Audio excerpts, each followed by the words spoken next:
मणिपुर की सरकार ने बताया कि 22 और 23 जुलाई को म्यांमार से कुल मिलाकर 718 लोगों ने मणिपुर में गैर कानूनी तरीके से प्रवेश किया है और अब स्थिति यह है कि म्यांमार के लोग मणिपुर में प्रवेश कर रहे हैं और मणिपुर के लोग अपनी जान बचाकर मिजोरम में जाकर भाग रहे हैं।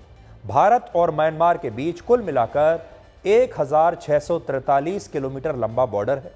इनमें मिजोरम, मणिपुर, नागालैंड और अरुणाचल प्रदेश की सीमा म्यांमार से लगती है और इनमें भी मणिपुर और म्यांमार के बीच जो बॉर्डर है वो 398 किलोमीटर लंबा बॉर्डर है, जो मैं आपको बता रहा हूं। मणिपुर के जो जिले इस समय हिंसा से सबसे ज्यादा प्रभावित हैं वो जिले म्यांमार की सीमा से ही लगने वाले जिले हैं, जो आप इस नक्शे में देख सकते हैं। ये म्यांमार है और ये जो जिले हैं देखिए सब म्यांमार की सीमा से लगे हुए जिले हैं। चांडेल है, टेंगनोपाल है, कामजोंग है और उखरुल जिला है।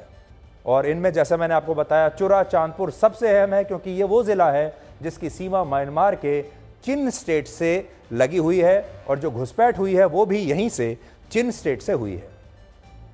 अब ये चिन स्टेट क्या है?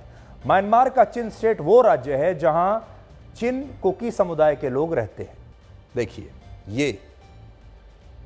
ये वही जनजातीय समुदाय है जो सांस्कृतिक रूप से मणिपुर के कुकी समुदाय से जुड़ा हुआ है और इसलिए ऐसा कहा जा रहा है कि मणिपुर की हिंसा में जो कुकी विद्रोही ताकतें सक्रिय हैं उन्हें म्यांमार के इन लोगों से मदद मिल रही है। दो और बातें यहां पर नोट करने वाली है। पहली बात यह कि मणिपुर और म्यांमार के बीच जो 398 किलोमीटर लंबा बॉर्डर लगता है उसमें सिर्फ 10 किलोमीटर बॉर्डर ऐसा है जहां फेंसिंग की गई है और बाकी का पूरा बॉर्डर 10 किलोमीटर इसमें से हटा लीजिए, 388 किलोमीटर का जो पूरा बॉर्डर है उस पर किसी भी प्रकार की कोई फेंसिंग नहीं है। यह बॉर्डर खुला हुआ है, पोरस है, जिसकी वजह से म्यांमार के लोगों के लिए मणिपुर में गैर कानूनी तरीके से प्रवेश करना बहुत आसान काम है। इसमें उन्हें किसी प्रकार की कोई मुश्किल नहीं होती।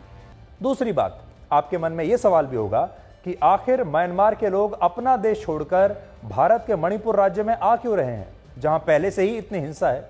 तो इसके 3 बड़े कारण हैं कि क्यों आ रहे हैं लोग। पहला कारण है म्यांमार के मौजूदा हालात।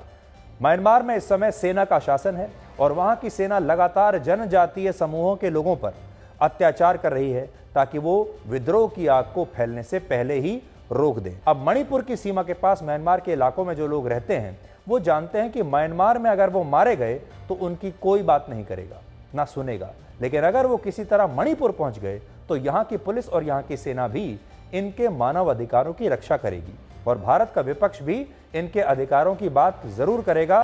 दूसरा, मणिपुर में जो हिंसा हो रही है उस हिंसा में 2 समुदाय आमने सामने हैं।